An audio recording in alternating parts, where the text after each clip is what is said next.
Tentara dari Brigade Pasukan Khusus Pengawal ke-14 menghancurkan kendaraan yang membawa personil militer Ukraina dengan serangan drone yang tepat.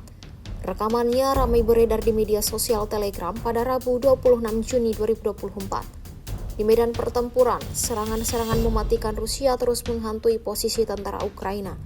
Baru-baru ini, pasukan Moskow mengganggu logistik dan rotasi kendaraan militer Angkatan Bersenjata Ukraina di wilayah yang tidak disebutkan dalam narasi unggahan. Militer Rusia yang sudah melakukan pemantauan tanpa buang-buang waktu meluncurkan serangan UAV saat berhasil mengidentifikasi targetnya. Hasilnya, seperti yang terlihat dalam rekaman, insiden ini otomatis menambah daftar panjang kerugian yang didapatkan Angkatan Bersenjata Ukraina.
Download Tribun X sekarang, menghadirkan lokal menjadi Indonesia.